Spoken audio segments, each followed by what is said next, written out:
अब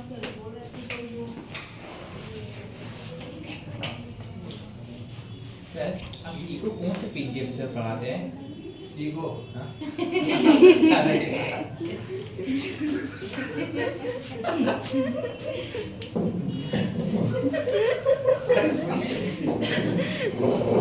आप बोले ना हम ईगो नहीं सुने, हम ईगो सुने।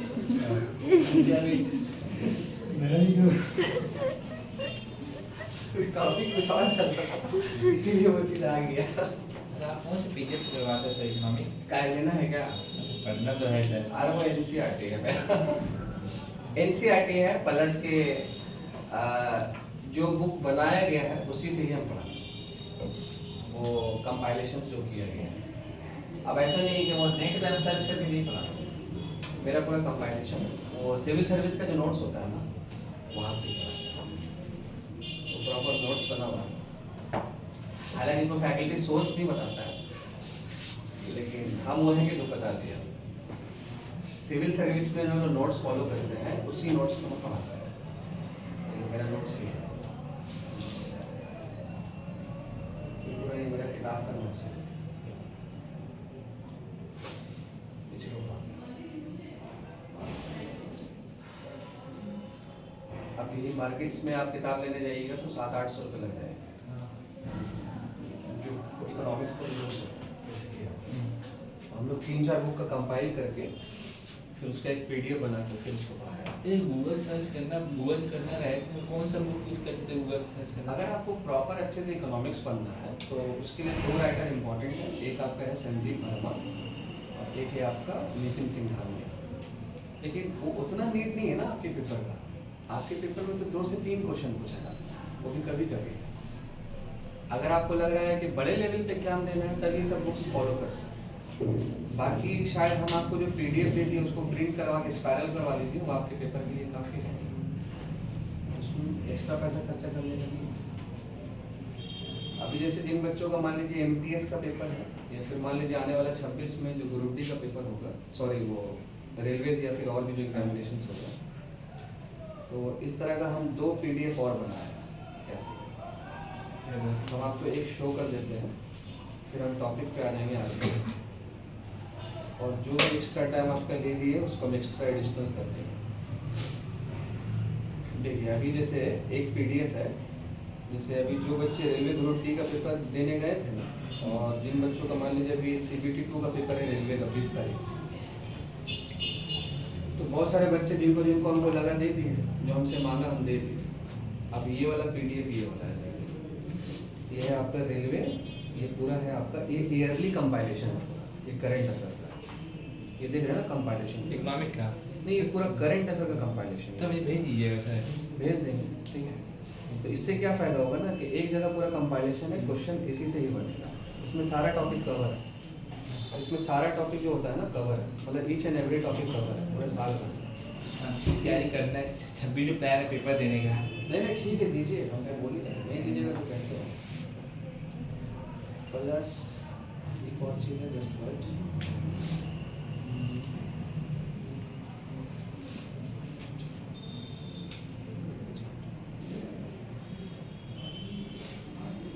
प्लस एक और है आपका, हाँ ये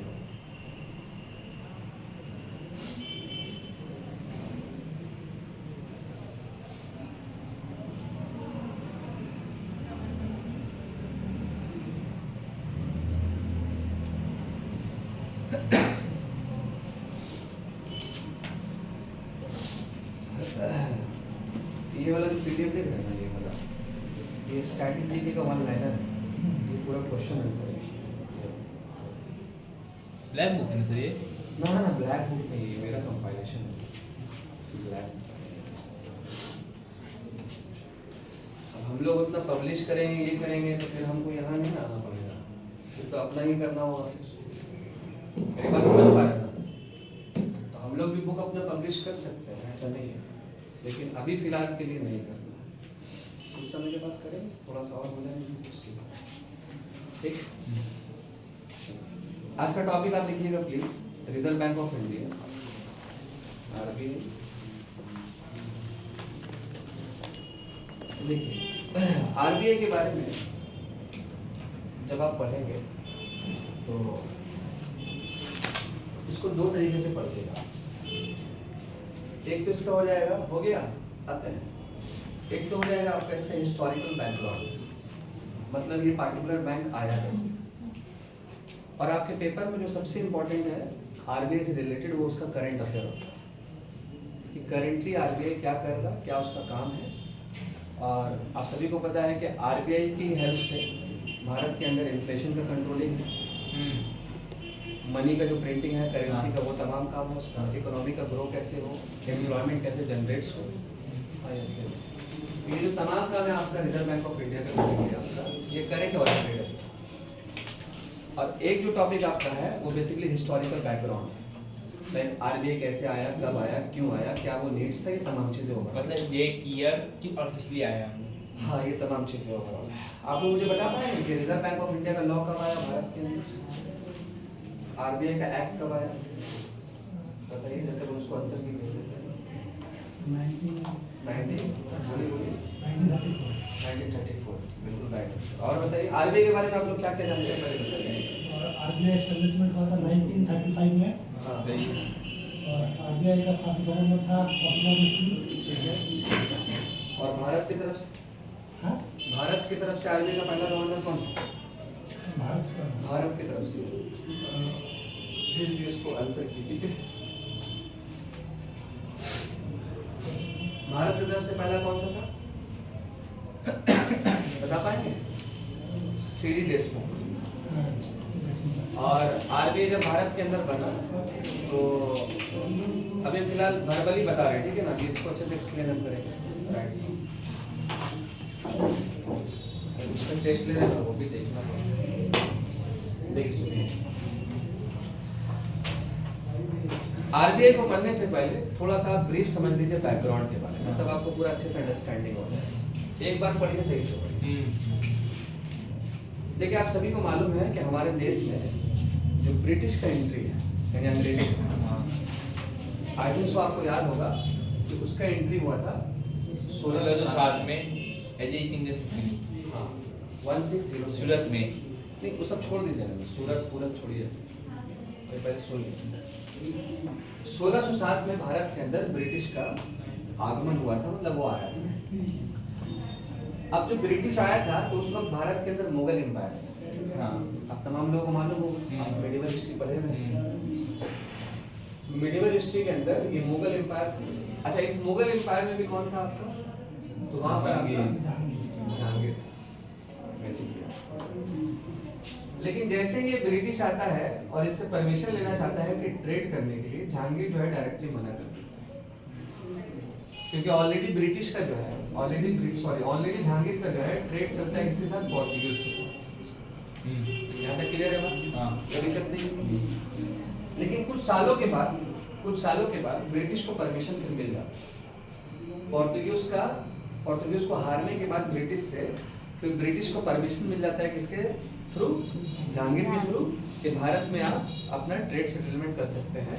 और फिर ब्रिटिश जो अपना पहला फैक्ट्री सेटअप करता है सूरत 1613 में, 1613। अब देखिए, अब ये जो ब्रिटिश है, अब भारत के अंदर क्या किया, अपना एक ट्रेड सेटलमेंट शुरू कर दिया 1613 से। अब ये चलता ही है कंप्लीटली, ठीक। अब इसके बाद 1757 से लेके 1857 का जो टाइम पीरियड है ब्रिटिश का, ये काफी डेवलपमेंटल फेज है इसका ट्रेड सेटलमेंट्स का करने के लिए। और इसके साथ साथ अगर आप देखिएगा तो 1857 से लेके लगभग 1947 का जो टाइम पीरियड है, यहाँ पर ब्रिटिश ने भारत के अंदर क्या किया है, मोनोपोली बनाया। हाँ, मतलब जो पार्टिकुलर ऑर्गेनाइजेशन भारत के अंदर ट्रेड करने आया था, अब वो भारत का पॉलिटिकल पावर बन चुका है इस टाइम पीरियड के। ये वाला जो टाइम पीरियड है इसमें ट्रेड सेटलमेंट है, और ये जो टाइम पीरियड है इसमें क्या है, पॉलिटिकल एम्पावरमेंट। सुनिएगा, सभी लोग समझ पा रहे हैं? अब हम आपको ये कहना चाह रहे हैं, एक चेयर ले लीजिए ना, हो गया सर, हो गया। हाँ, अब नहीं जाएंगे, अभी अपना ज़्यादा टाइम बर्बाद मुझे 2 मिनट रुकिए। और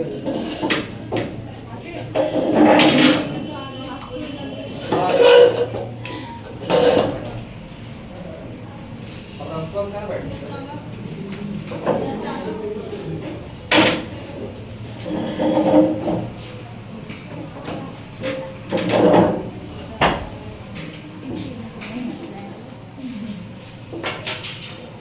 हमारे आते हैं।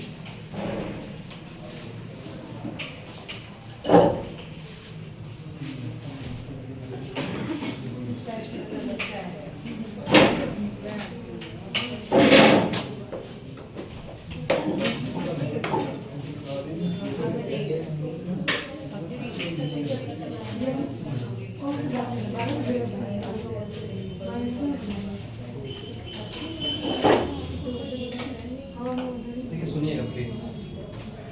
जो ब्रिटिश एम्पायर भारत के अंदर पहले ट्रेड करने आया, मतलब इस टाइम पीरियड में, अब यही ब्रिटिश भारत का पॉलिटिकल पावर यहाँ पर है। यहाँ पर ट्रेड सेटलमेंट है, यहाँ पे पॉलिटिकल पावर है। अब जब आप ये दोनों टाइम पीरियड को देखिएगा, यहाँ पर ये दोनों टाइम पीरियड अगर आप देख लीजिएगा तो भारत के अंदर जो है ना कई सारा बैंक का सेटलमेंट हो चुका है। हमारे भारत के अंदर कई सारा सेटलमेंट बैंक का हो चुका है। जैसे एज फॉर एग्जांपल भारत के अंदर जो पहला बैंक था, बैंक ऑफ हिंदुस्तान के नाम से, शायद आप लोगों को पता हो। और इसका सेटलमेंट था आपका 1770 में, यानी 1770। याद है आप लोगों को? इसके साथ साथ और भी कई सारा बैंक है। अब कुछ इंपॉर्टेंट बैंक है, जैसे as for example Punjab National Bank 1894।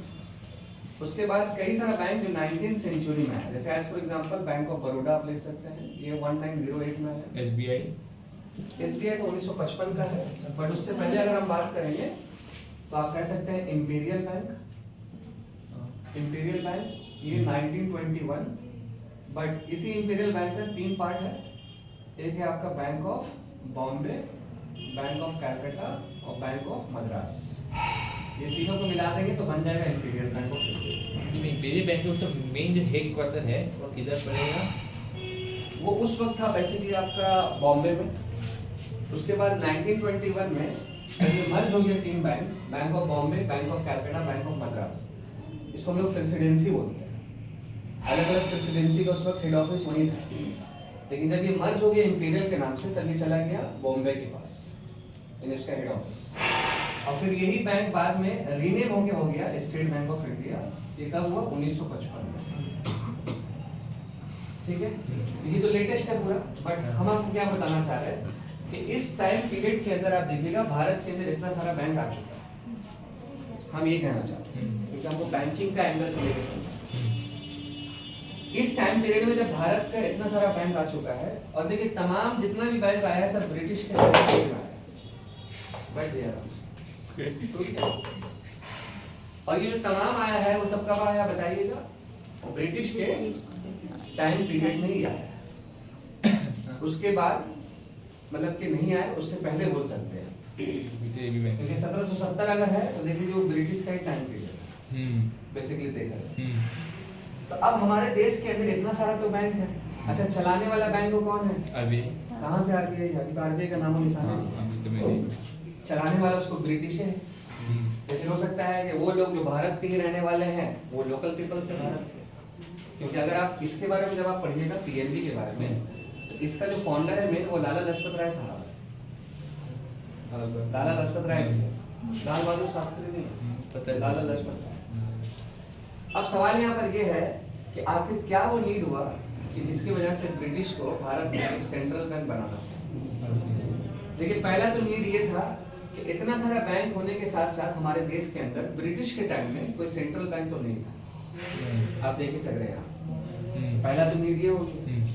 और देखिए जब भी नीड अगर आपको होता है तो उसके पीछे कुछ रीजन होता है। तो आरबीआई सेटअप करने का जो मेन रीजन ये था वो ये था कि इस पार्टिकुलर टाइम पीरियड में, कौन सा टाइम पीरियड? तो 1921 से 1929 के बीच में ये पूरी दुनिया में ग्रेट डिप्रेशन है।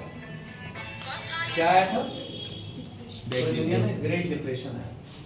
ग्रेट डिप्रेशन ये होता है कि किसी भी देश का इकोनॉमी जो होती है वो कोलैप्स कर जाती है। हाँ करती है। अब देखिए आपको भी मालूम है, आप सभी को पता है कि कोई भी पार्टिकुलर कंट्री बिना बैंक सिस्टम का चल नहीं पाएगा। क्या चल पाएगा कोई कंट्री? अगर 1 घंटा में या 1 दिन में हमारे ही देश में बैंक अगर कॉलेज कर जाए तो बताइए हमारा सिस्टम पूरा ध्वस्त हो जाए। तो दुनिया में ऐसा कोई कंट्री ही नहीं है जो बैंक के बिना चलता है। हर कंट्री में बैंक चाहिए। और ये भी मालूम है आपको कि अगर वो बैंक है मान लीजिए वहाँ पे, तो वहाँ पर एक सेंट्रल बैंक भी चाहिए जो तमाम बैंकों को रेगुलेट कर पाए, चला पाए, पॉलिसीज बना पाए। लेकिन भारत के साथ क्या था, जब ये ग्रेट डिप्रेशन आया था ऑल ओवर वर्ल्ड में, तो हमारे साथ हमारे पास में आरबीआई नाम का कोई कॉन्सेप्ट ही नहीं। और ग्रेट डिप्रेशन बहुत डेंजर होती है, इकोनॉमिकल क्राइसिस आ जाता है उस सिचुएशन। तो इस कंडीशन में ब्रिटिश को क्या जरूरत है बताइए? ब्रिटिश को नीड हुआ कि नहीं हुआ बताइए? ब्रिटिश को ये नीड हुआ ना कि एक ऐसा बैंक बनाया जाए जो इन तमाम बैंकों को जो है चला पाए, रेगुलेट कर पाए। तो देखिए जब भी ब्रिटिश ऐसा कुछ काम करेगा तो पहले वो क्या करेगा, एक कमेटी बनाए, कमेटी में कुछ मेंबर्स हो, उस कमेटी में कोई ना कोई एक हेड होगा। तो वही कमेटी का नाम ये रखा था रॉयल कमीशन। कई बार शायद पढ़ते हैं, हम लिखवा भी देंगे एडिट करके, पढ़िए सुन लीजिए। रॉयल कमीशन नाम का एक कमेटी बना और इस कमेटी का जो हेड था उसका नाम था हिल्टन यंग उस व्यक्ति का नाम था जो इस कमेटी का हेड था। अब ये जो कमेटी बना था बेसिकली आपका वो बना था 1926 में, यानी कि 1926 में। 1926 में जब ये कमेटी बना तो कुछ सालों के बाद ये पूरा अच्छे से स्टडी किया भारत और दुनिया दोनों के बारे में, जहाँ जहाँ पे प्रॉब्लम चल रहा है।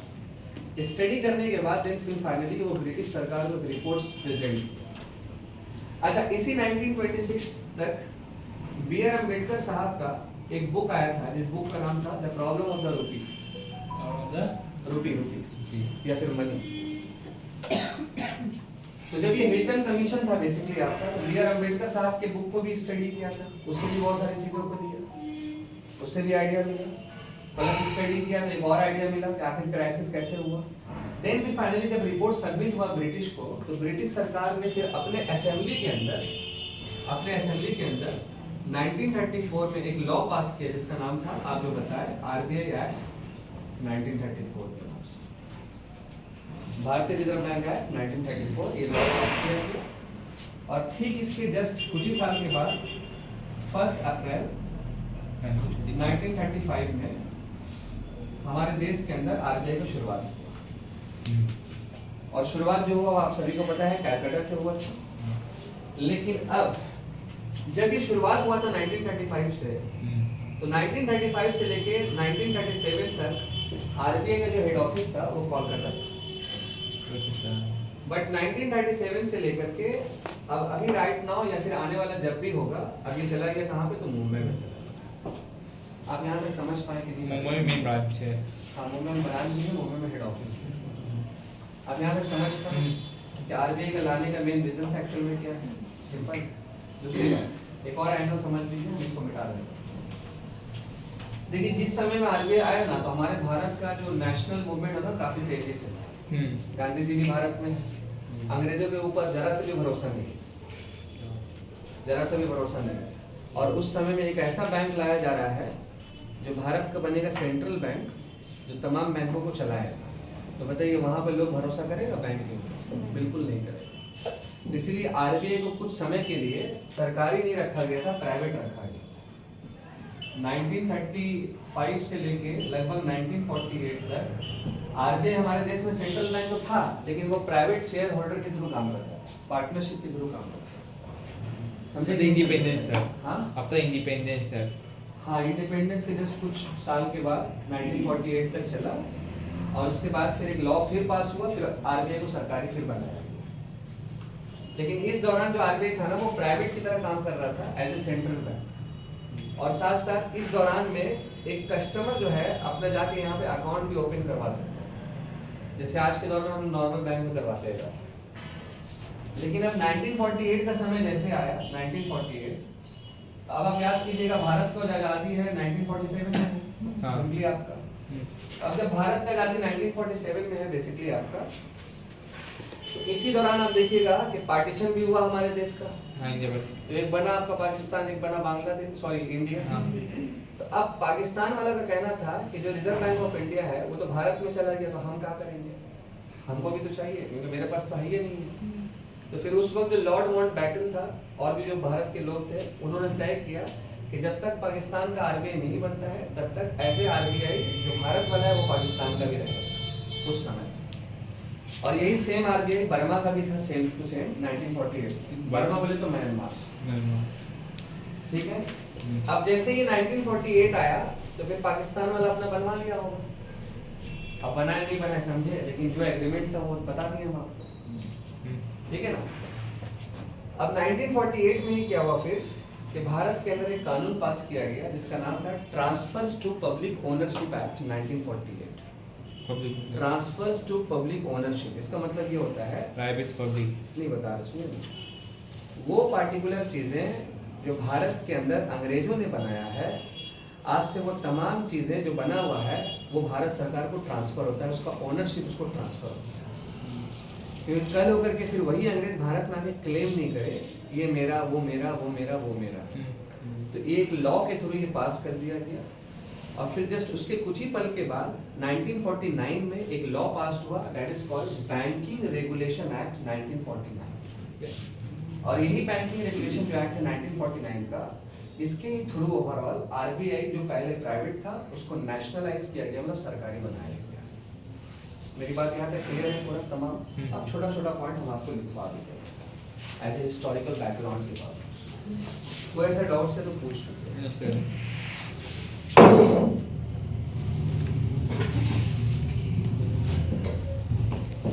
लेकिन उस दिन क्या हुआ ना, क्लास ले रहे थे, ठीक है।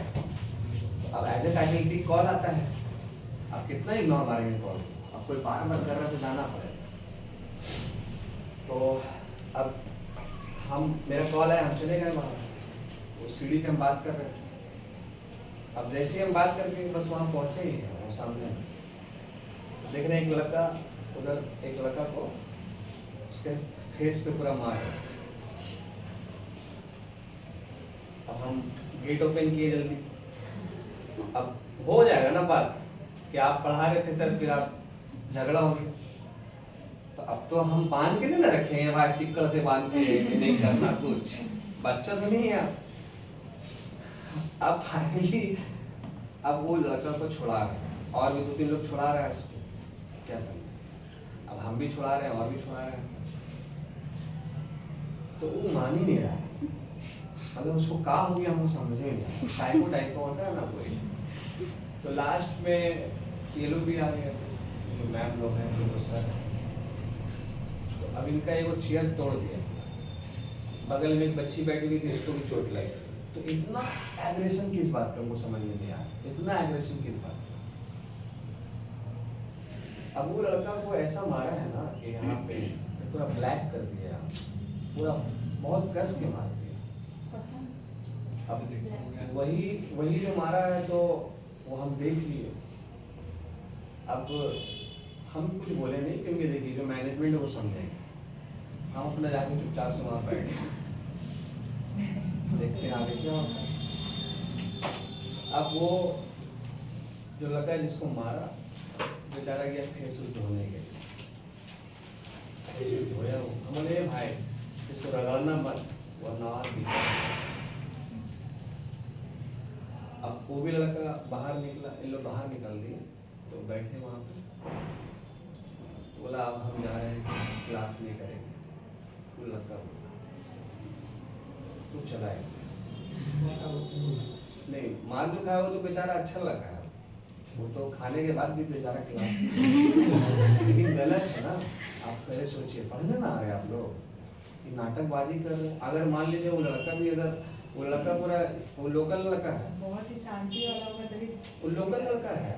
अब जो मारा वो दूर का है, बताइए वो लोकल लड़का हो तो बुला करके उसको कुटवा देगा, 2 मिनट नहीं लगेगा। उसने मेरा बोलने पे ना बोला सर हम जा रहे हैं थोड़ा फ्रेश होने, बोले आए भाई जा, तो उसको हम जान रहे। अगर उसको थोड़ा हम उसका देते तो नहीं मारो इसको भी, एक तो खुद मारता, लेकिन वो और बुलाता अपना पार्टनर लोग को, गड़बड़ होता है कि नहीं होता। हमको रियलाइज हो गया इतना एग्रेशन किस बात का, आखिर क्या हो गया। जब हम आए क्लास पूछे क्या मामला था, बोले नहीं सर ये लोग अपना बात कर रहा था, तो वो जो है ना अपना ऊपर ले लिया और उसको फैट चार्ज कर दिया डायरेक्ट, तो गलत है ना। अच्छा मान लीजिए अगर हम आपके बारे में बात भी कर रहे हैं, पहले यहाँ पर अथॉरिटी को बोल दीजिए, आप तो किसी की प्रॉपर्टी जाके पढ़ाई कर रहे हैं। अब उस दिन अगर नहीं छुड़ाया जाता तो ऐसा सब तोड़ देता, जैसा कर रहा था वो। इस समय कोई जान है बताइए? एक बता देगा इसलिए अब इसीलिए थोड़ा देखिए हम लोग क्या ना थोड़ा शांत मिजाज का आदमी। आप लोग भी जैसे रहते हैं, जैसे इनका कॉल आ गया बीच में, मान लीजिए बहुत लोग बोलते भी हैं, तो देखिए एकदम आराम आराम से जवाब देंगे हाँ हाँ कर लो कर लो। तो हम लोग थोड़ा माइंड सेट अलग है, सुकून पीसफुल टाइप का है। लेकिन जो पीसफुल माइंड होता है अगर वो गरमाएगा ना बहुत हार्ड गरमाएगा। मेरा बात समझे ना? तो इतना साल से हम पढ़ा रहे तो ऐसा तो हम नहीं सुने कभी कि पहला बार नाटक किया है। आप लोगों के साथ भी साल भर से पढ़ा रहे वहाँ पे, नाटक कभी नहीं हुआ, ये नाटक पहला बार हुआ। तो इसीलिए हम जब यहाँ से गए मैम को बोल दिए वो लगा क्लास मुझे मत दीजिएगा वरना हम यहाँ नहीं आएंगे, हमको ऐसा लगा नहीं चाहिए। फालतू का क्या फायदा है सब फालतू का नाटक करने से?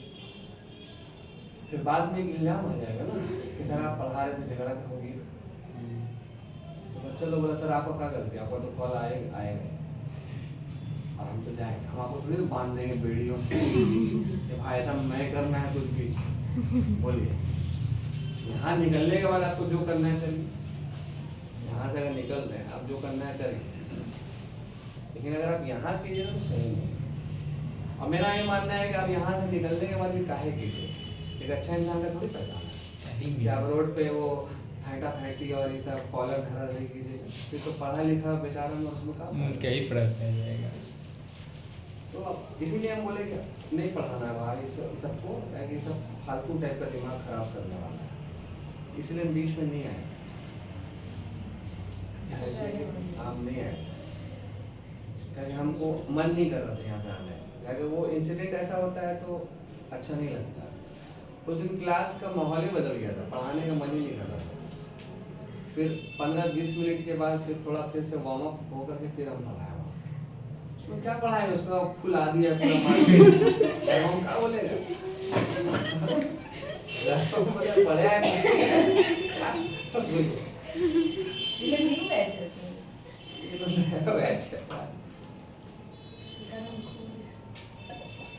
अच्छा है वो आया था। हाँ पढ़ने आया वो टेस्ट सुनते ही चला गया। अरे देखिए वो तो पढ़ने आ ही रहा है बेचारा। अब आप खुद ही मार खा के बेचारा पढ़ के गया है। वो अगर बदमाश टाइप का रहेगा जैसे इनका तरह मजाक कर रहे हैं तो आप समझ रहे कहानी कुछ और रहता है, फिर उसका मुंह फुला देता है। अच्छा वो जैसे आप बैठे हुए हैं ना तो उसी के बगल में उसको फैट से मार रहा है, आप पूरा भार में इस पे गिर गया। बताइए अब दो लोग आप ही ऊपर गिर गए तो दो लोग जो इनके ऊपर गिरा मान के चलिए तो जो देख रहे हैं ना वो नीचे वाला स्टील क्या लगा हुआ है वो हो गया टेढ़ा, हैंडीकैप हो गया।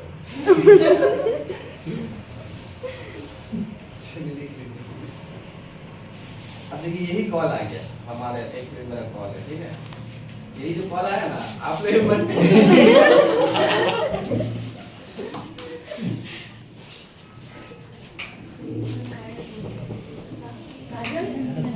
कॉल लेके हाँ चले गए पर अब तो मेरे पास नहीं आओगी एक बार उनसे झगड़ा करेंगे आ गया आगे तो सर पे बैठे झगड़ा करने आ गया फिर यहाँ बैठ गया फिर यहाँ बैठ गया हाँ फिर सर कहाँ जाएंगे सर पीछे से बढ़ेंगे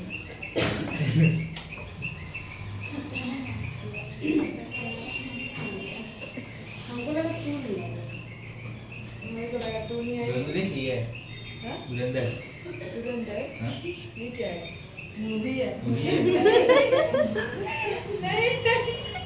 हम मूवी नहीं देखते हैं देखा है तू? बस एक मूवी देखने गए थे हाँ? हाँ वो देखा है गया था देखने सिनेमा का नाम क्या है? मूवी हाँ? नाम क्या है? मूवी धुरंधर हम कल देख के आ रहे हैं वो कल देख क्या रहा है इसलिए पूछ रहा है मैं मूवी नहीं देखती गया था दोस्त के साथ देखने 3 टाइम का सो गया मेरे अच्छा लगता है हीरो अच्छा है बक छोटा लग रहा है देखो रूम छोटा है रूम रूम नहीं हॉल है ये। जो भी है ये लाइब्रेरी है पता है तुमको लाइब्रेरी में बुक कहाँ है? रूम क्या रखा हुआ है अंदर खाली होगा। नहीं रखा हुआ है देख इधर भी है नहीं वो कुछ नहीं है वो कुछ नहीं फालतू चीज है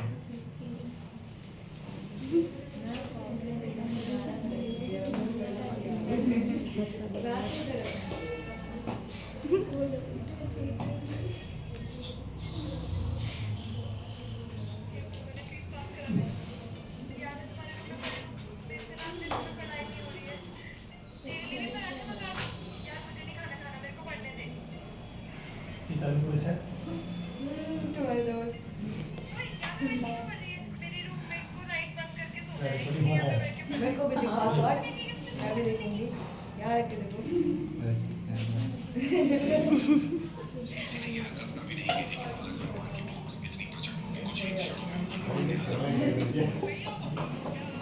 अरे धीरे धीरे देखो ना तुम बढ़ा देते हो तुरंत धीरे धीरे देखो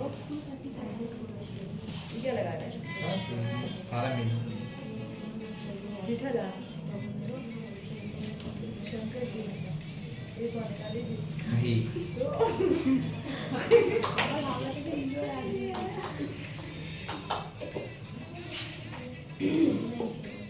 भाई भी देख लीजिए तो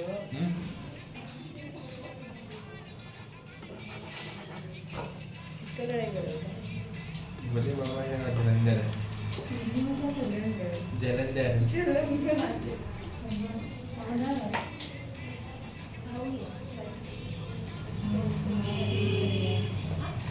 दिमाग से लिखना ज्वाइन नहीं कर सिटिंग हो गया ना सिटिंग हो गया ना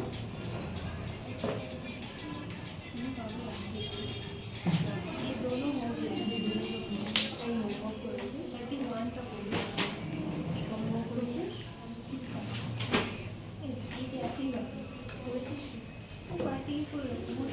मैच देखते हो हम लोग को ज़्यादा नहीं होगा तो मुझे भी देखा था इंग्लिश वाले ने मैच चालू करके क्या करते बोल सकते हैं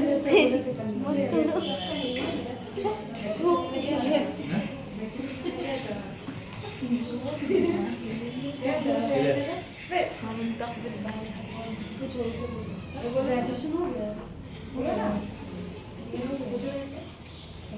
मैं तो गया था किधर मैच देखने सामने आया ना मेसी को देखना हैं मेसी को देखना हम नहीं गए था क्यों नहीं गया था ये काम रहता है क्या काम करते हैं काम रहता है दिखा दूँ दिखा देना इस उम्र में इसमें पढ़ता है दिन भर बोल सकते ऐसा मत करो ये राइटिंग पर बच्चे जैसे है मैं नहीं पता है राइटिंग ठीक करो मुझे पता है मेरा खराब है मेरा राइटिंग बुक ले लो जितना भी कर ली बहुत सुधर गया है टेंथ पास कर गया राइटिंग के क्या मतलब है अरे सीबीएसई वाले वैसे राइटिंग नहीं लेता है बोलते हैं नंबर काट देता है राइटिंग खाली स्कूल में चलता है बच्चे अच्छे से लिखो मार्क्स दे बस इतना ही देर का गैप तो देखो कितना 2 से 4 मिनट हुआ होगा ना हाँ ज़्यादा होगा नहीं सर ये भी ठीक है लिख लीजिएगा प्लीज हाँ सर बोलिए In 1934, in 1934, the British government passed the RBI Act. Passed the RBI Act. ठीक है? Yes sir full stop. तो एक्ट आपको 34 का पता चल गया. यस सर उसके बाद एक पॉइंट और लिख दीजिएगा. It was established in Calcutta It was established in Calcutta on 1st April 1935. 1st April 1935. yes sir ठीक है, और तीसरा पॉइंट इसी के नीचे लिख दीजिएगा। On the recommendation of the Royal Commission, on the recommendation of the Royal Commission, the Royal Commission on Indian Currency and Finance, on Indian Currency and Finance in 1926. Indian Currency and Finance in 1926. इसका तो मतलब क्या हो गया sir इसका मतलब ये हो गया कि 1926 में रॉयल कमीशन का जो पूरा कमेटी का नाम था वो आपका था royal commission of Indian currency and finance के नाम से, और उसका हेड जो था वो हिल्टन यंग था। तो स्पेन बोलिए ना इसके बाद देखिएगा सर स्पेन बोलिए ना हाँ, this commission is also known as, this commission, हाँ इसी के साथ लिखिए please, this commission is also known as,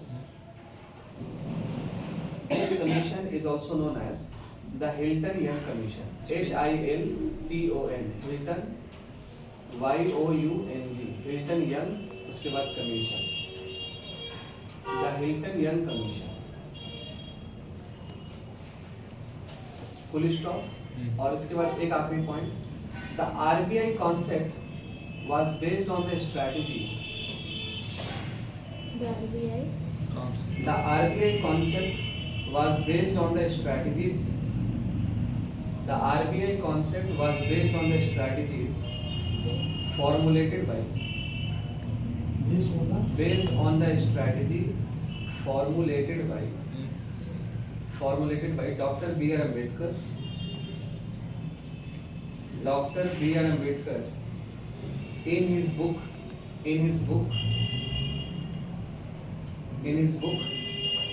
The Problem of the Rupee dash its origin and its solutions। in his book हाँ, The Problem of the Rupee, ये किताब का नाम है पूरा, dash its origin and its solutions, The Problem of the Rupee, its origin and its solutions, ठीक है, full stop। of the Rupee, its origin and its solution, ठीक है। ये जितना हम आपको बोले वो लिखवा भी दिए, ये solution, yes। बैकग्राउंड हो गया हाँ? आरबीआई का पूरा हाँ, it was nationalized in, एक आखिरी पॉइंट और लिख लीजिएगा, it was nationalized in 1949, 1949 ठीक है, yes sir through the Banking Regulation Act 1949, through the Banking Regulation Act, through the Banking Regulation Act 1949, 1949 मतलब वो जो बैंकिंग रेगुलेशन का जो लॉ है वो 1949 में आया, उसी के तहत इसको नेशनलाइज किया गया, यानी कि सरकारी बनाया। फर्स्ट गवर्नर ऑफ आरबीआई, या आप नोट पे लिख दीजिएगा, first governor RBI sir Osborne Smith, ठीक, और first Indian RBI governor CD Deshmukh. ये ब्रिटिश का हो गया है ना सर ऊपर वाला ब्रिटिश है, ये भारत का है। कितने साल एक ही साथ नहीं है, अलग अलग। कौन सा साल हो गया सर वो पहला साल ये वाला जो पहला चला वो, और ये आपका 1944 के बाद से। वो मतलब 1935 से 1944 तक पूरा हाँ, और फिर ये 1944 के बाद से। सीडी देशमुख, सी और डी देशमुख, ठीक है। अच्छा, अब आरबीआई जो है काम कैसे करता है? अभी भी यही है यही है गवर्नमेंट अच्छा, ऐसा हो सकता है बेचारा मर भी गया होगा। सीरीज में कब आया था 1944 में था, और ये उस समय कुछ लंबे समय तक था। अभी करंट में आरबीआई गवर्नर संजय मल्होत्रा है, इससे पहले था शक्तिकांत दास, उससे पहले था उर्जित पटेल, उससे पहले था रघुराम राजन। ये पूरा लिस्ट है, क्योंकि एक बार अगर आप गवर्नर बनेंगे तो वो 3 साल तक ही बन सकता है, फिर वो रीअपॉइंट हो सकता है। लेकिन इस समय में देखिए, तो शुरुआत हुआ है ना, ब्रिटिश का समय है, तो वो 3 साल 4 साल फिक्स नहीं था, जितना लंबा है बन जाएगी। फिर उसके बाद कानून बना, स्ट्रक्चर में सब चीज़ें हुई, उसके बाद कॉम्पोजिशन हुआ, कैसे चलेगा बैंक, वो तमाम काम 1949 के बाद से। मेरी बात समझ पाए? अब जैसे हमारे भारत के अंदर मनमोहन सिंह साहब वो प्राइम मिनिस्टर थे और साथ साथ फाइनेंस मिनिस्टर भी, जो आरबीआई के गवर्नर भी रह चुके हैं।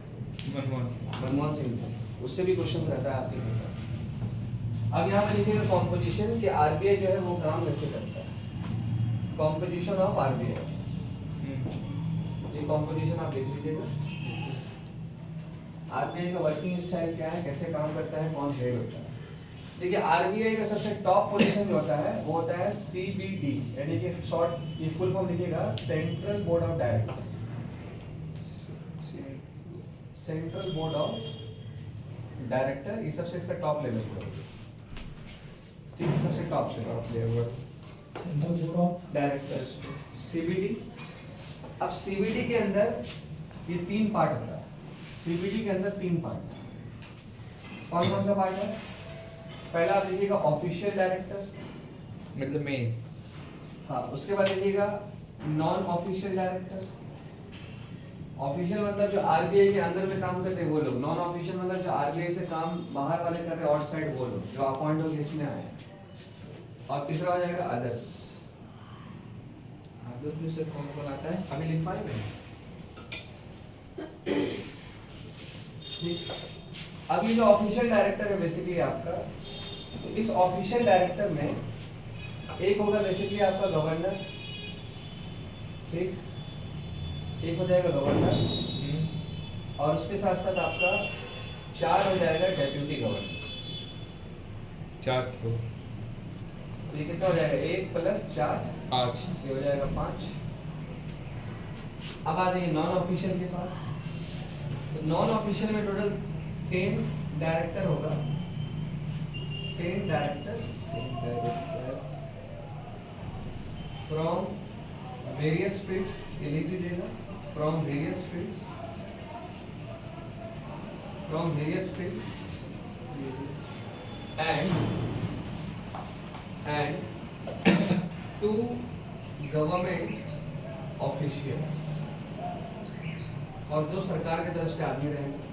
बाकी जो 10 लोग हैं वेरियस फील्ड का मतलब हो सकता है कोई इकोनॉमिस्ट होगा, कोई स्टैट्स होगा, तो एक्सपर्टाइजेशन जो होगा अलग अलग लोग, 10 लोग हो गए, 2 लोग सरकारी ऑफिशियल 12, तो 12 और 5 कितना हो जाएगा? 17। और बाकी जो बचा वो अदर्स में जाएगा। तो अदर्स में कौन हो जाएगा? तो अदर्स में हो जाएगा आपका टोटल 4 डायरेक्टर, 4 डायरेक्टर। अच्छा, अब ये कैसा डायरेक्टर होगा? अब ये रीजनल डायरेक्टर होगा, region by region. Yes, regional director. East का अलग, वेस्ट का अलग, नॉर्थ का अलग, साउथ का अलग। तो यहाँ पर हो गया 4, 2 + 17 4, कितना हो गया? 21। तो इसके अंदर जो डायरेक्टर है टोटल सीबीडी में, वो टोटल 21 मेंबर हो। अब इसको हेड कौन करेगा? इसको लीड करता है आपका गवर्नर। सीबीडी को जो हेड करेगा वो जो भी करंट में गवर्नर होगा वो करता है, आरबीआई का। यस,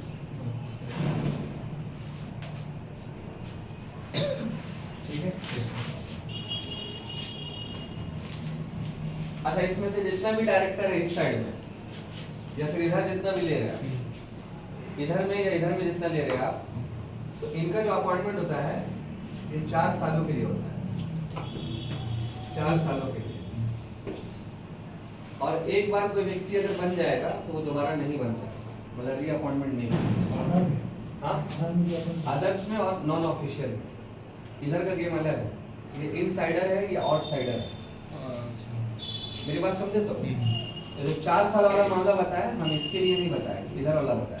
मतलब जैसे जो लोग नया एक्सपर्ट, जो नया नहीं, नॉन ऑफिशियल और अदर्स, इनका अपॉइंटमेंट 4 साल और यदि अपॉइंट नहीं हो सकता। और इधर वाला गेम अलग, गवर्नर और डेप्यूटी गवर्नर। गवर्नर का अपॉइंटमेंट जो होता है वो 3 सालों के लिए होता है, सिंपल है। और जो डेप्यूटी गवर्नर है ये भी 4 साल तक चलता है। फिर वही डेप्यूटी गवर्नर वो सीनियर बेसिस पे उसके बाद वो बन जाएगा गवर्नर, ठीक। हो सकते नहीं, इसमें मेरी अपॉइंटमेंट हो सकता है इसमें ये गवर्नर, डिप्टी गवर्नर। गवर्नर में इसमें हो सकता है, हम तो बोले अभी आपको। और डिप्टी में नहीं, डिप्टी गवर्नर में डेप्यूटी गवर्नर भी दोबारा काहे ला बनेगा? इसको आपको बनाना होगा तो गवर्नर ना बनेगा, समझ पा रहे ना? एक बार जो अगर बन गया तो बन गया, बोलिए दोबारा सुने ना। यहाँ से जवाब पढ़ लीजिए, मोबाइल बंद कर देंगे नेक्स्ट।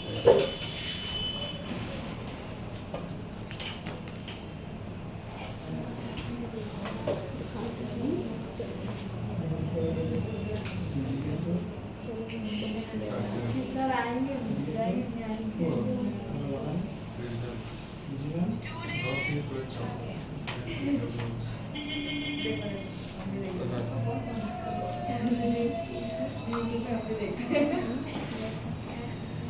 नहीं देख रहे हैं, हम भी देखेंगे कार्टून नहीं देखना है, कार्टून देखते हैं, बहन देखती है, डोरेमोन देखते हैं। बहन तुम नहीं देखता? कभी कभी देखा करो।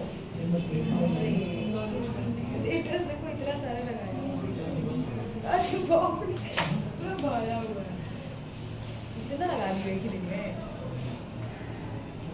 कोई नहीं देखेगा इतना लगाएगा, एक दो लगाओ ताकि ज़्यादा तो है ही नहीं फोन में, ज़्यादा तो है ही नहीं फोन में। जितना भी लोग मैं भी नहीं सके जितना लोग हैं। इरिटेट हो जाएंगे। 30 लोग हैं। ये 30 ही लोग हैं। हाँ, मैं फोन ज़्यादा कोई नहीं, मैं जितना फोन में सब दोस्त लोग ही ज़्यादा। अब मम्मी पापा, मम्मी पापा जितना और भाई बहन नहीं है, बहन छोटी है, मोबाइल देखते हैं।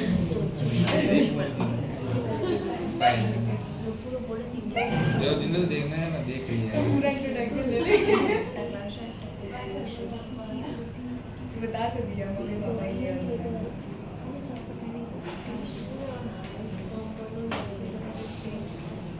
30 को देख लिया क्या? आधा ही देखा है। हम जो लगाते हैं स्टेटस तो एक बार में 30 लोग देखते हैं, मतलब 5 मिनट में 10 लोग देखते हैं। अब मम्मी में लगाएंगे नहीं ना, मम्मी मेरा दूध देखेगा। नहीं एक बात सुन लो, कितने लोग हैं? समझ में आ गया? Yes sir. इसके बाद आप लिखिएगा functions of the article, functions of the article. ये कॉम्पोजिशन में दिक्कत नहीं है, नहीं सर। समझ गए? इलेक्ट कैसे करते हैं गवर्नर को? एक तो है कि मोस्ट सीनियर हो गया, जैसे अगर ये डेप्यूटी गवर्नर है 4, इसका एक्सपीरियंस होगा कुछ ना कुछ, इतने सालों का जो भी है, और उसके बाद फिर वोटिंग सिस्टम होगा। हाँ तो वोट कौन करेंगे? जो 21 मेंबर्स है वो? हाँ, इसी में ही वोटिंग सिस्टम रहेगा, और फिर वो इलेक्ट करेगा। और ज़्यादातर जो अगर हम सच्चाई बताएं तो वो सरकार के हाथ में है, कि सरकार जिसको बनाना चाहेगा बना देगा।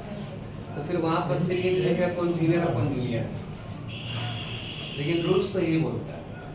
क्योंकि देखिए हम बता रहे ऐसा क्यों हुआ कि 2018 में भारत का गवर्नर बना था शक्तिकांत दास, आप सभी को याद हो। अब कायदा और रूल के हिसाब से ये है कि 3 साल तक रहे, यानी कि 2021 तक, और वो दोबारा बन सकता है, जो मैंने अभी बताया। तो अब उसी शक्तिकांत दास को भारत सरकार ने दोबारा फिर बना दिया। तो 21 से लेकर कब तक चलेगा? 24 तक। अब 24 में अगर वो दोबारा फिर बनता तब वो सवाल उठ जाता कि भाई शक्तिकांत दास ही को बार बार काहे बना? मेरी बात समझे? तो जब आप 2018 से 2024 का शक्तिकांत का जब पीरियड आप देखिएगा 6 सालों का, तो वो वही काम किया है जो सरकार उसको बोला है, मतलब अपना मर्जी से डिसीजन लिया ही नहीं, तो वो झलक जाता है। तो इस तरह का मामला ये है कि वो सरकार का पैरट था, देखिए पॉपट था, सरकार जो बोला वो वही करे। सरकार है, उससे अल्टीमेट नुकसान किसको होगा? भारत के अर्थव्यवस्था को होगा। क्योंकि देखिए सरकार को हमेशा पैसों का नीड होता है, आप सभी को पता है। हाँ हाँ। पैसा छापने का रिस्पॉन्सिबिलिटी RBI आरबीआई को ऑटोनोमस बनाया गया। ऑटोनोमस का मतलब इंडिपेंडेंट काम करता है, लेकिन गवर्नमेंट उसके ऊपर प्रेशर ऑलवेज बनाते रहता है। अगर मान लीजिए ज़्यादा प्रेशर बन जाएगा तो कहते हैं वो अपना काम अच्छे से नहीं कर पाएगा। अब यही कंडीशन किसके साथ हुआ था? तो आपका उर्जित पटेल के साथ हुआ था, जो शक्तिकांत दास से पहले थे। उर्जित पटेल गवर्नर जो बने थे 2016 में बने थे। 16 से 19 कायदे से चलना चाहिए, लेकिन उन्होंने 17 में रिजाइन मार ड्यू टू प्रेशर्स। उससे पहले थे रघुराम राजन साहब, वो बने थे 14 में, तो 14 से 17 तक जाना चाहिए, हाँ। उन्होंने भी रिजाइन मारा। जो सरकार का पोपट नहीं होता है, अपना रूल्स अपने एथिक्स पे चलता है, वो रिजाइन मार के चला जाता। और जो पोपट है देखिए वो लंबा टाइम तक रहेगा। अच्छा, अभी जो करंट में आया संजय मल्होत्रा, वो भी वही है। क्या पोपट? हाँ समझे बात को? पहले बड़ा पोस्ट है, लेकिन आप समझ रहे फंक्शन ऑफ द आरबीआई लिखिएगा कि आरबीआई का क्या क्या फंक्शन है बेसिकली।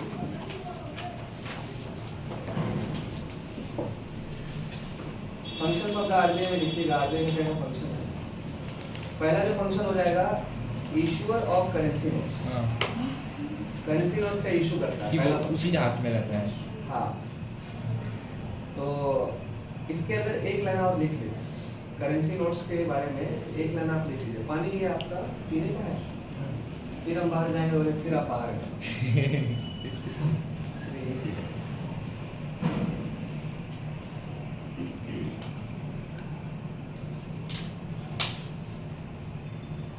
लिखिएगा the system follow by RBI, issuer of currency notes में लिखिएगा the system follow by RBI for the issue of currency notes.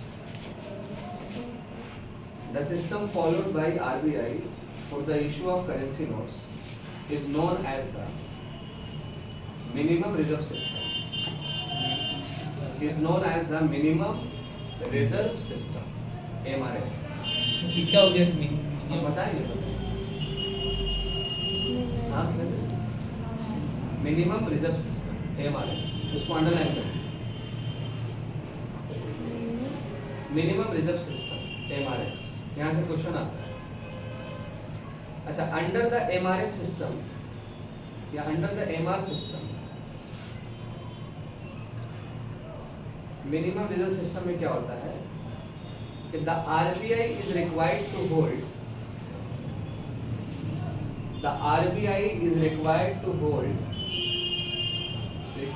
hold a minimum reserve of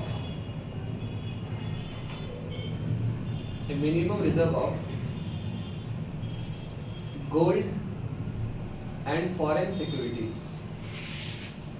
Gold and foreign securities. Gold and foreign securities.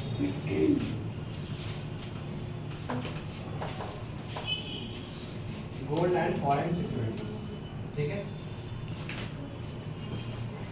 देखिए, minimum reserve जो system है, इसमें क्या होगा कि जब भी आरबीआई मान लीजिए नया करेंसी छापेगा, ठीक, तो उसके पास 115 करोड़ का गोल्ड होना चाहिए, और जो फॉरेन सिक्योरिटी है जिसको बोलते हैं फॉरेन करेंसी, 85 करोड़ जो है इसके पास फॉरेन करेंसी होना चाहिए।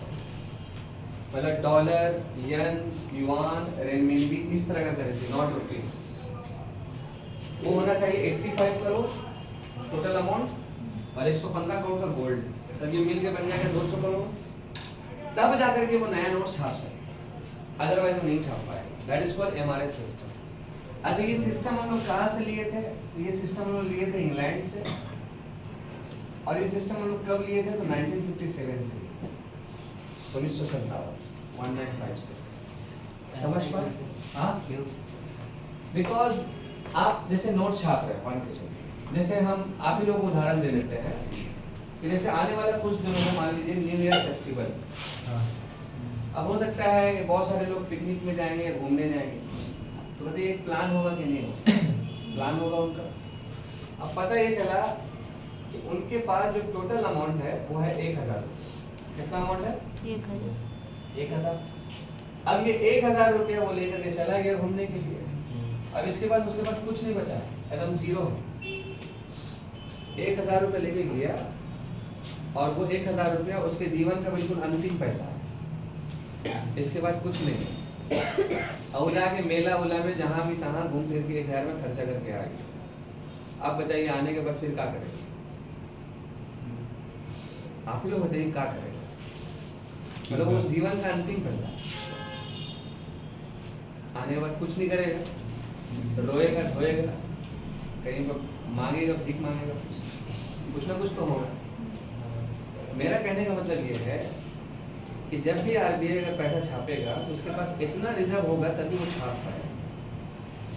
पता ये चला कि आरबीआई दनादन छाप दिया और दनादन आपको पैसा मिल गया और दनादन आप खर्चा भी कर दिए और दनादन आपकी इकोनॉमी में डिमांड भी हो गया और दनादन सप्लाई का प्रॉब्लम हो गया तो इन्फ्लेशन हो गया। तो आरबीआई इसीलिए जब पैसा छापता है तो अपना बैकअप रख के छापता है कि इतना बैकअप मेरे पास है खुद का 200 करोड़, तब हम पैसा छापेंगे, अदरवाइज हम नहीं छापेंगे। मतलब वही बात हम बोलना चाह रहे हैं आपको कि 1000 रुपये आप खर्चा कर रहे हैं ठीक है, लेकिन आप पहले उसमें से 2-4 रुपया बैकअप रख दीजिए कि आने के बाद भी आपको ज़िंदगी गुजारना है। ऐसा नहीं कि जाने के बाद वही अंतिम है। तो ये बैकअप रखना बहुत इंपॉर्टेंट है। इसी तरह ये सिस्टम है, ये सिस्टम इंग्लैंड से हम लोग लिए हैं, बैंक ऑफ इंग्लैंड जो वहाँ का सेंट्रल बैंक। लेकिन आप सभी को पता होगा कि भारत के अंदर जो गोल्ड का रिजर्व होता है वो भी रखने का रिस्पॉन्सिबिलिटी आरबीआई के पास है, लाइक गोल्ड रिजर्व। तो पहले हम लोग अपना सोना रखते थे बैंक ऑफ इंग्लैंड में यानी लंदन में। तो अब आप बताइए अगर वो सोना मेरा रखेगा तो बताइए वो पैसा देगा ना रखने का? देगा। तो रखने का कॉस्ट बहुत ज़्यादा था और हमारे पास जगह नहीं था, मतलब रखने की, जैसा सरकार बोला जगह नहीं था। अब आप लोग बोलिएगा जगह तो इतना सारा है, ला के ही रख देता। जगह उसको प्रॉपर होता है जहाँ पर सिक्योरिटी रहे। तो अब वो जगह भारत के अंदर बन चुका है नासिक में। अब बहुत सारा सोना हम लोग वहाँ से ले करके अपना नासिक में रख दिए और कुछ सोना है बाद में वो भी ले दिया जाएगा। तो इसलिए जब भी ये नोट छापेगा तो इसका ये चाहिए। अब देखिए एक और बात सुनिए, यहीं पर सुनिएगा।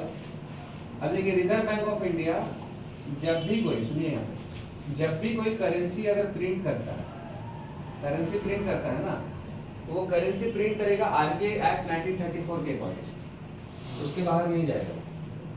मतलब उसी लॉ के अंदर बहुत सारा सेक्शन होगा, बहुत सारा कानून के बारे में लिखा होगा, उसके अंदर ही नोट छाप देंगे। उस कानून के अगेंस्ट नहीं जा सकता। तो अब जैसे नोट छपता है ना, करेंसी जो प्रिंट होता है, ये आरबीआई का जो एक्ट है, मतलब एक्ट कब आया? 1934 में। अब इसके अंदर एक सेक्शन है, सेक्शन नंबर 22।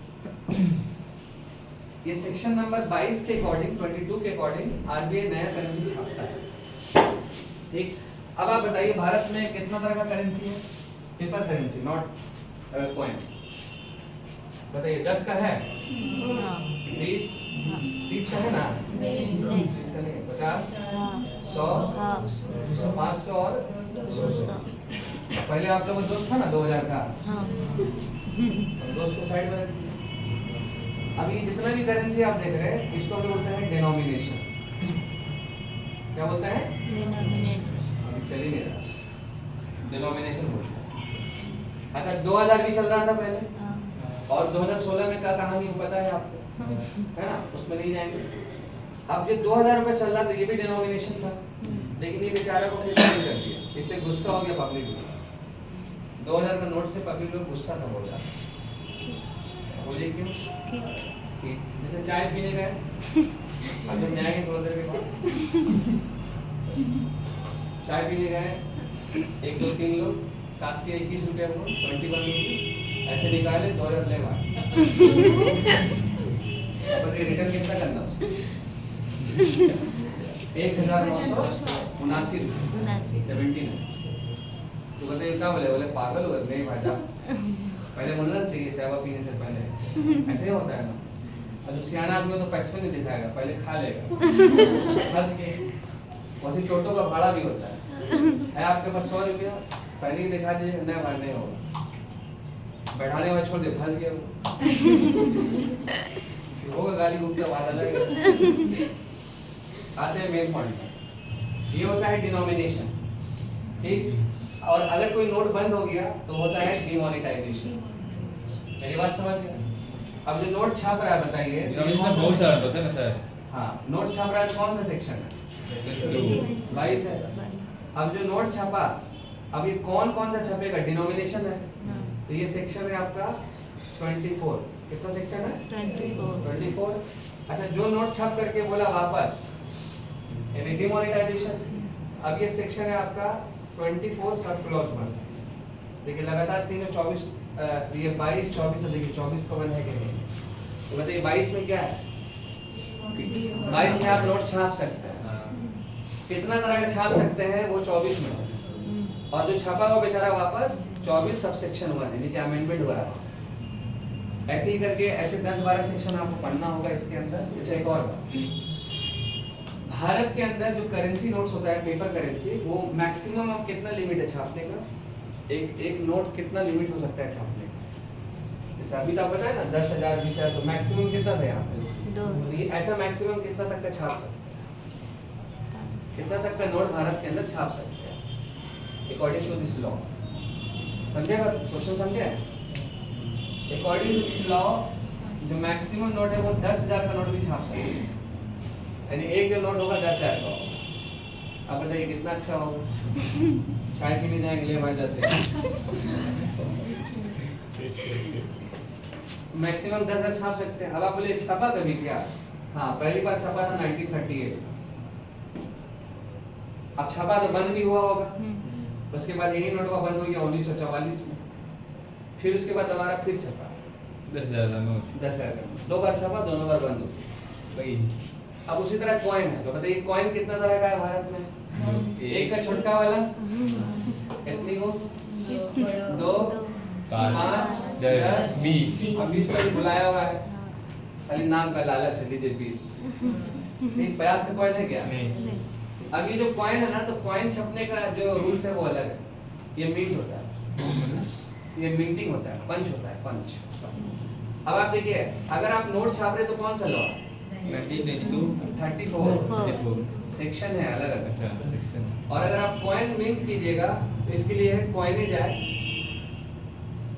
2011, इसके लिए कानून अलग है। हम पढ़ाएंगे, अब एक दिन में तो पूरा नहीं होगा, 1-2 क्लास और लगेगा आरबीआई का, क्योंकि इससे रिलेटेड 2-3 चैप्टर और इससे रिलेटेड मनी सप्लाई है। सर कोइन के लिए 2011 में आया है। 2011 में अमेंडमेंट है, ओरिजिनल जो कानून है वो 1908 का, 1908 अंग्रेजों के समय का, कोइन के लिए। कॉइन्स के लिए।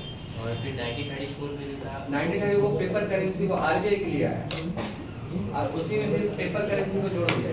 उससे पहले पेपर करेंसी नहीं था। लेकिन वो राजा महाराजाओं का चलता था। और कॉइन में अगर आप देखिएगा तो कौड़ी का सिस्टम था एंशिएंट हिस्ट्री में, दादी लोग के पास जो रहता था बटुआ में। फिर पेपर करेंसी में आए, टोकन में आए, प्लास्टिक में आए, अभी डिजिटल करेंसी में आ गए। तो जब आप दिल्ली सल्तनत पढ़िएगा मेडिवल हिस्ट्री में, आप लोग तो पढ़े हुए हैं शायद उसको, जो वो सिस्टम शुरू हुआ था पेपर करेंसी में, टोकन पेपर का। कौन सा राजा उसका? सुल्तान मोहम्मद बिन तुगलक। फिर उस समय में शुरू हुआ। स्ट्रक्चर्ड वे में जो काम हुआ ना वो ब्रिटिश के जाने के बाद। थोड़ा सा लिख लीजिए इसको, आप लोग समझ पाए? डिमोनेटाइजेशन का जो मामला है वो आरबीआई एक्ट है 34 और सेक्शन नंबर है आपका 24 सब क्लॉज 1 और डिनोमिनेशन के लिए 24 है ओनली। सेक्शन 22 में है छापने का मतलब छाप सकते हैं, हम बताएंगे ना वो कानून के बारे में अलग से हम आपको लिखवाएंगे। ये तो जनरली हम बता दिए बस आपको। आरबीआई का 10-12 सेक्शन बस आपको पता होना चाहिए, इससे कभी-कभी क्वेश्चन पूछा जाता है और खासकर रेलवे के पेपर में ज़्यादा आते हैं। उसका रीज़न ये है कि जब आप थोड़ा पेपर एनालाइज कीजिएगा 5-10 साल का, मनी बैंकिंग से आपके रेल पेपर में ज़्यादा क्वेश्चन है। जैसे आप बताएं ना कि मॉनेटरी पॉलिसी से क्वेश्चन दिखा, ग्रुप डी में बता रहे आप, तो वो आपका मनी और बैंकिंग का ही पार्ट हो गया, मॉनेटरी पॉलिसी आरबीआई, वहाँ से क्वेश्चन आता है।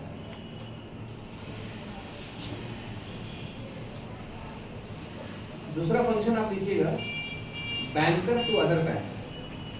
हाँ, bank to bank, banker to other bank, ठीक है। और इसी के ब्रैकेट में आप लिखिएगा, इसी के ब्रैकेट में लिखिएगा lender of last resort, lender of last resort. Lender मतलब अगर आपसे बोल देगा कि किस पार्टिकुलर ऑर्गेनाइजेशन को lender of the last resort बोला जाता है, आप कंसर्न आरबीआई। जब कोई नहीं देगा पैसा तो यही दे देगा पैसा।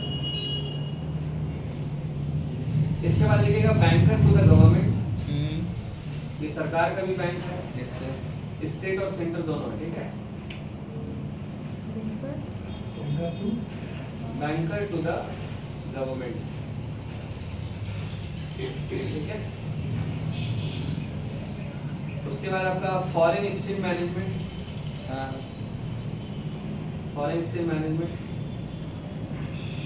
ये होता है डॉलर रुपीस इस तरह का जो चलते रहेगा फ्लक्चुएशन है तमाम। देन इसके बाद क्रेडिट कंट्रोल लिख दीजिएगा। इसका एक फंक्शन है कि कितना मनी सप्लाई होगा, कैसे कंट्रोलिंग किया जाए तमाम क्रेडिट कंट्रोल के अंदर। और एक फंक्शन आपका है सुपरवाइजरी फंक्शन।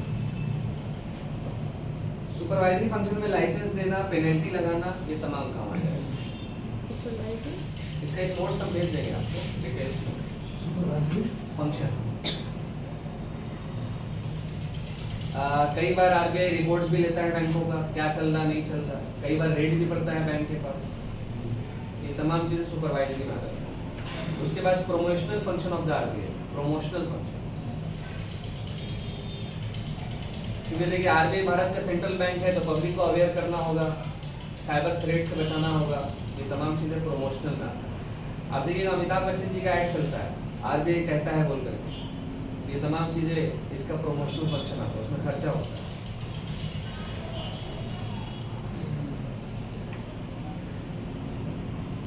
ये यहाँ तक हो गया बेसिकली। अब आप आ जाइए आरबीआई का वेबसाइट। अपना गूगल पे ओपन कीजिएगा आरबीआई उसका वेबसाइट। अब थोड़ा सा उसके रिगार्डिंग हम लोग थोड़ा उस पर बात कर लेते हैं।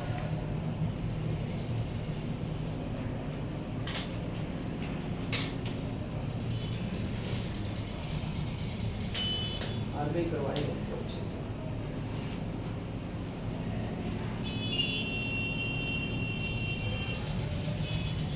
आ गए वेबसाइट पे, आ गए।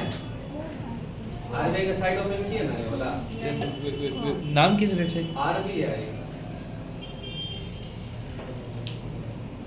हुआ। सबसे नीचे आ जाइए। हाँ सबसे नीचे आ जाइए। आ गए नीचे। हाँ और थोड़ा सा ऊपर उठिए, थोड़ा सा ऊपर उठिए। उठ गए? उठे? अब देखिए वहाँ पे लिखा हुआ प्रभा, प्रभा लिखा हुआ है PRAVAH। उस पर क्लिक मार दीजिए। अब देखिए जैसे ही क्लिक मारिएगा ओपनिंग हो गया। फिर कहाँ है सर? नहीं है कहीं भुला गया हो।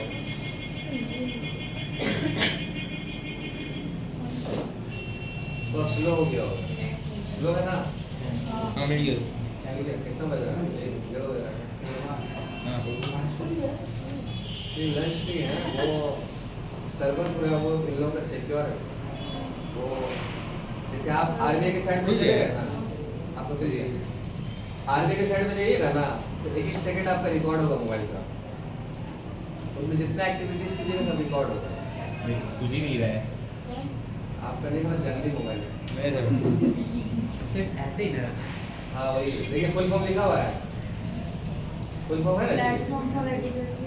हाँ तो आपका क्वेश्चन जो रेलवे में आता है ना ऐसे ही आएगा कि प्रभा नाम का प्लेटफॉर्म जो है उसका फुल फॉर्म क्या है, बैंक में वही आएगा। अब आप क्या कीजिएगा, लिखिएगा RBI in news current affair और उसके नीचे लिखिएगा प्रभा और उसके नीचे लिखिएगा फुल फॉर्म। ठीक है, लिखिएगा RBI in news, RBI in news, उसके नीचे लिखिएगा प्रभा और उसके नीचे लिखिएगा उसका फुल फॉर्म प्रभा। अभी तो पूछा इससे क्वेश्चन, प्रभा से पूछा हुआ प्रभा PRAVAH प्रभा।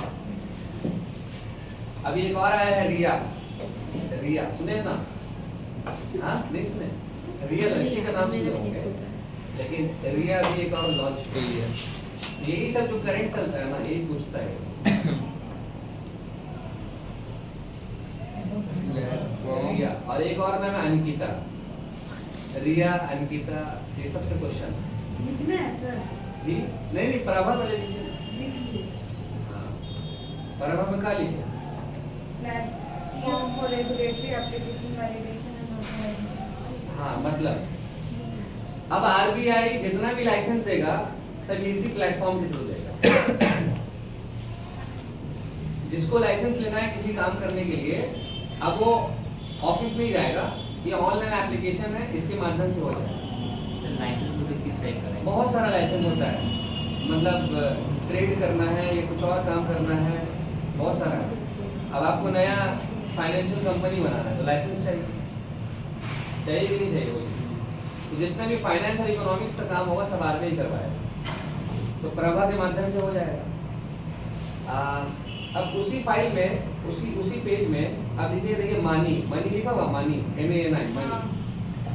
अब उसका भी फुल फॉर्म लिख दीजिए, mobile aided note identifier. Mobile aided note identifier money आया। मोबाइल एडेड नोट आइडेंटिफायर, यही तो देखिए पहला दूसरा नहीं, बैक कीजिए, उसी में थोड़ी मिलेगा। देखिए ना फर्स्ट वाला मनी कहीं कहीं होगा MANI, mobile aided note identifier. हाँ हम तो बोले सेक्योर वेबसाइट है सर। अब बहुत लोग खुल गया होगा, इसको VPN नहीं मार सकते, नहीं ओपन होगा, इसका एक सेकंड रिकॉर्ड हो रहा है, जितना भी मिस्टेक कीजिएगा तमाम चीजें रिकॉर्ड। और अगर गलती से कुछ अगर गड़बड़ कर दिए, हाँ खुल गया, गलती से आपका आईडी से गड़बड़ हो गया, फिर आपके पास नोटिस आ जाएगा। मतलब कुछ गड़बड़ बोले तो हेर फेर टाइप का बहुत लोग करता है, तो नोटिस फिर आ जाएगा। ये तो पढ़ाई के पर्पस के लिए आराम से यूज कीजिए, नो इश्यू। तो मानी नाम का जो है, अगर आपसे क्वेश्चन आ जाएगा बताइए ये वाला एप्लीकेशन लॉन्च कौन किया, बता दीजिएगा ना RBI, और फुल फॉर्म तो आपको पता ही चल गया मानी का, ठीक है। अब ये बेसिकली क्या है मालूम है, ये विजुअली जो इम्पेयर्ड पर्सन होता है ना, जो देख नहीं पाता, तो वो नोट को कैसे पहचानेगा, तो वो सुन के पहचानेगा ये एप्लीकेशन से, ये इसके लिए बनाया गया। अच्छा नोट अगर आपके पास होगा, है आप लोगों का नोट, मेरे पास नहीं है इसीलिए बोला है, नोट पेपर करेंसी है हाँ 500-100 जो है दीजिए ना, खाना खाना भूख लगा, अरे मजाक 50 करनी चाहिए, 100-200 500 मेरे पास नहीं है इसलिए। हाँ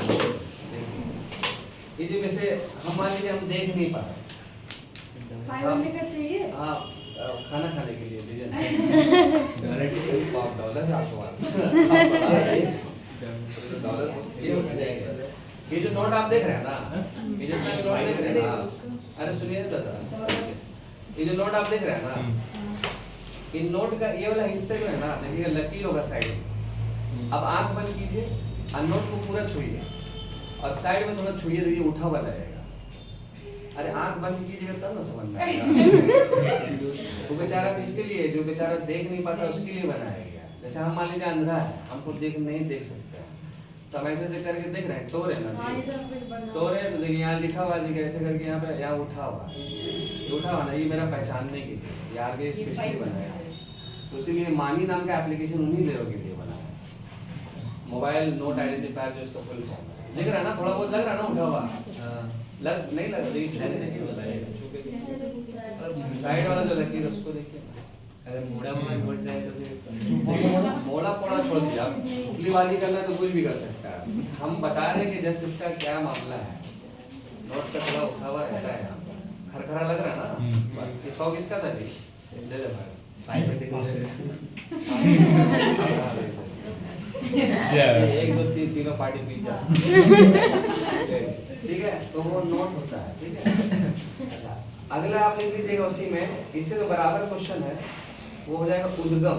देखिए उसी में होगा उद्गम, UDGM कैपिटल होगा लेकर, हाँ सर उद्गम है, ठीक। तो अब जैसे ही उद्गम का नाम आएगा उसको फुल फॉर्म लिख लीजिएगा, claim deposit gateway to access पूरा फुल इंफॉर्मेशन। फॉर्म लिख लीजिए, वो हमेशा काम आएगा। बीच बीच में अगर आप वेबसाइट पे जाइएगा ना, हफ्ता दिन 50 दिन 20 दिन के बाद, तो कुछ ना कुछ अपडेट होते रहता है, वही अपडेट जो होगा ना वही आपका क्वेश्चन बन जाता है। उद्गम लिख लिए तो हाँ फुली फॉर्म तो लिखिए, बाकी इसके बारे में बताएंगे, सेकंड क्लास करवाएंगे, बताएंगे आपको, ठीक है ना। ये 3 आपका काम का हो गया, बाकी सब तो आपको मालूम ही है, वो RBI डाटा उसमें डेटा वोटा रहता है, और जानकार बनी सतर्क रही तो बताइए आपको, ठीक है। ये तमाम एप्लीकेशन उसी के लिए बनाया गया है basically. One for blind person. हाँ, विजुअल इम्पेयर्ड पर्सन्स के लिए स्पेशली बनाया गया है। बाकी हम क्लास करवाएंगे आपको डिटेल्स वगैरह, खत्म तो नहीं हुआ है, बहुत है इसके अंदर बहुत सारा पॉइंट बचा है, बहुत टॉपिक बड़ा है।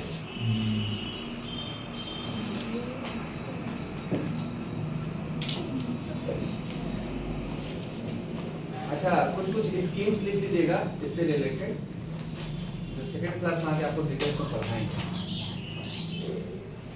प्रधानमंत्री गरीब कल्याण डिपॉजिट स्कीम लिख लीजिएगा, प्रधानमंत्री गरीब कल्याण डिपॉजिट स्कीम, प्रधानमंत्री गरीब कल्याण डिपॉजिट स्कीम, ठीक है। गरीब गरीब अरे मेरे को देखिए ना, समझ में आ जाएगा। गरीब के बाद का अब बस देखिए, गरीब प्रधानमंत्री गरीब कल्याण डिपॉजिट स्कीम, ठीक है। इसके बाद लिखिएगा पीएम जनधन योजना, पीएम जनधन योजना, ये जनधन अकाउंट, यहाँ से बराबर क्वेश्चन है, ठीक। पीएम जनधन योजना, और उससे फिर एक और लिख लीजिएगा नीचे में मुद्रा बैंक, मुद्रा मुद्रा मुद्रा स्कीम। हाँ, मुद्रा स्कीम, मुद्रा बैंक,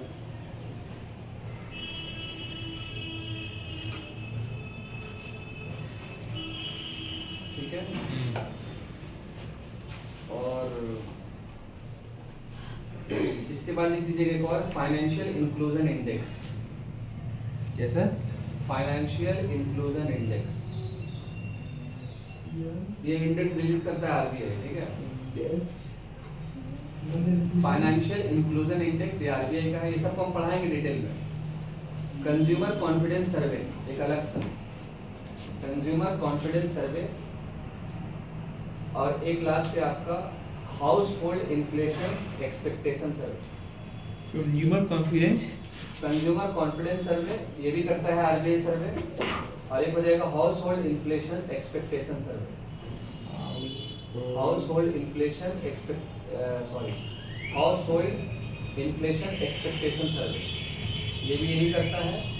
और एक और लिख दीजिएगा ओबिकस, कैपिटल में OBICUS, ओबिकस रिपोर्ट, OBICUS कैपिटल में ओबिकस reports,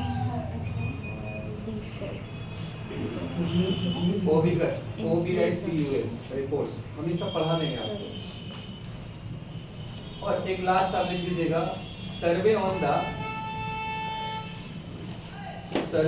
the industrial commerce services sectors, industrial commerce services sector.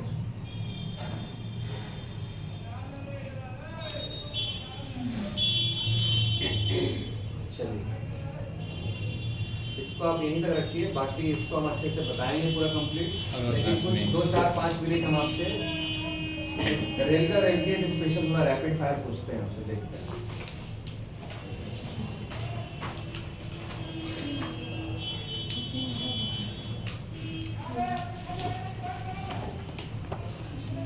अच्छा, करंट में आप बताइएगा स्टेट बैंक ऑफ इंडिया का फाइनेंशियल ऑफिसर कौन है? एसबीआई का फाइनेंशियल ऑफिसर कौन है? Any idea? करंट में कौन है बताइए। हाँ हाँ, सीईओ नहीं है, फाइनेंशियल सीएफओ। करंट में एसबीआई का कौन है? कोई बात नहीं। अच्छा, आप लोग आधार नंबर होगा, आधार कार्ड भी होगा, 12 डिजिट का होता है। उसके ऊपर क्या लिखा हुआ है? UIDAI, unique identification authority of India. उसका सीईओ कौन है करंट में?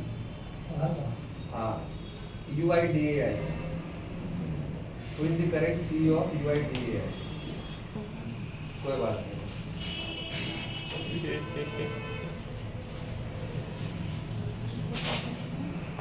भारत में इंडियन नेवी का हेड कौन है? जितना बोल रहे हैं ना, ये सबसे क्वेश्चन, यही सब क्वेश्चन है आपका। बाकी जो पढ़ रहे सब फालतू है।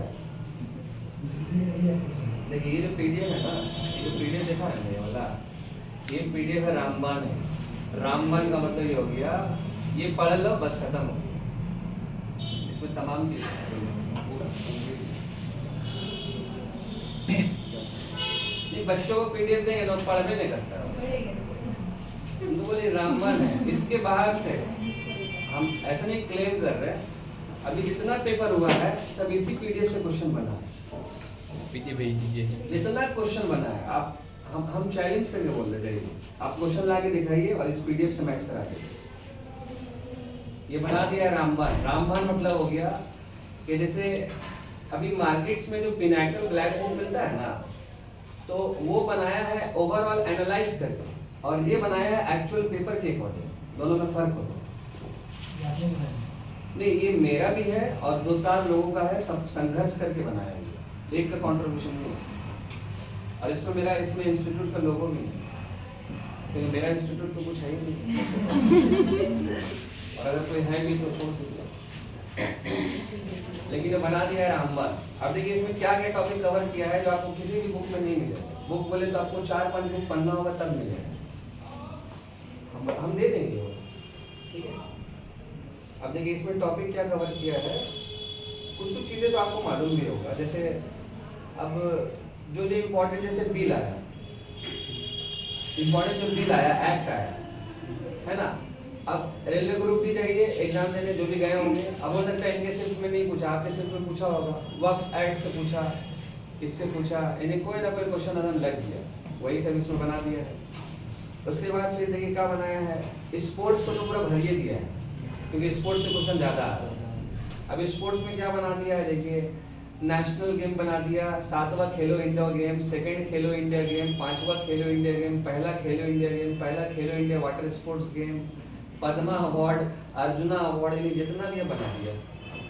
इसके बाद एक और चीज़ बना दिया क्या, कि अभी रिसेंट जो 18वां लोकसभा था, 18 लोकसभा, पीएम से लेकर के जितना भी अपॉइंटमेंट है सभी जगह छाप दिया। अभी हम आपसे क्वेश्चन जो पूछ रहे हैं ना, अपॉइंटमेंट ही तो पूछ रहे हैं आपसे। अब ये क्या किया है कि पूरा एक साथ एक बार सभी छाप दिया, प्रधानमंत्री से शुरू किया एकदम लास्ट तक एकदम एक जगह पे चिपका दिया। उसके बाद फिर आपका मेजर स्कीम हो गया, मिलिट्री एक्सरसाइज हो गया, वहाँ से क्वेश्चन आता है मिलिट्री एक्सरसाइज से, और सब कुछ बिल्कुल अपडेटेड है, कोई पुराना नहीं है। मोबाइल एप्लीकेशन, पोर्टल, ये तमाम चीज़ें, जैसे अभी आपको 3-4 जो एप्लीकेशन बताए। फिर रिसेंट में जो प्रोग्राम है, अच्छा रामसर साइट हो गया, जीआई टैग हो गया, इंडेक्स हो गया, स्पोर्ट्स इवेंट अलग सा हो गया। और उसके साथ साथ फिर क्या किया गया है कि बीच में भी रेल के पेपर में बजट से भी क्वेश्चन देखा गया था कि ये वाला सेक्टर में कितना एलोकेशंस किया गया, ऐसा 2-4 क्वेश्चन वहाँ से भी देखा गया इकोनॉमिक्स के अंदर। अब फिर उसके बाद 1 लाइनर भी दे दिया, मतलब क्वेश्चन आंसर करके वो भी दे दिया। और यही पीडीएफ से क्वेश्चन बन गया। जैसे कि हम बीच बीच में क्या करेंगे ना कि इस पीडीएफ को ना बहुत अच्छे से आपको पढ़ा देंगे, और फिर पीडीएफ अगर भेज देंगे तब आपके लिए बहुत फ़ायदा हो जाएगा। यानी जिन बच्चों का 26 में भी पेपर है, 2026 में, जैसे मान लीजिए जून जुलाई में रेलवे का एनटीपीसी का एक रुझान लग रहा है कि कैलेंडर आ जाएगा आपका, जैसे एसएससी का आता है। एमटीएस का जो बच्चों का पेपर है तो रुझान लग रहा है फरवरी में होगा, क्योंकि अभी तो चल रहा है जो एग्जाम आप जान ही रहे हैं। बैंक का पेपर भी मान के चलिए कि उसके बाद ही चलेगा, अभी ग्रुप भी चल ही रहा है होगा। तो ये पीडीएफ है ना, उन सारे एग्जाम में भी हेल्प करेगा, क्योंकि वो पुराना जाएगा। 6 महीना उधर पढ़ोगे चलिए और 6 महीना 25 का पढ़ोगे चलिए, 1 साल वो जाएगा पुराना। ये पीडीएफ हेल्प कर जाएगा। सर कुछ टॉपिक्स बनाते तो ज़्यादा बेटर है, मतलब कवर करके हम लोग घर से आते हैं, आप हम बोल दे रहे हैं टॉपिक आप क्विज टाइप का। और अगला हफ्ता तो क्लास में और एक्समस का छुट्टी रहता है ना, क्रिसमस का। अरे क्या बोलते हैं, थर्सडे को वाला, हाँ थर्सडे को, थर्सडे तो छुट्टी रहेगा ना क्रिसमस का। अच्छा ये थर्सडे क्या है? आज की मंडे। अच्छा मंडे, आज कौन सा दिन है? सॉरी आज कौन सा डेट है? 15 हाँ 15 हम ले रहे हैं, हम चले जाएंगे वेडनेसडे को, हम चले जाएंगे ना बाहर में।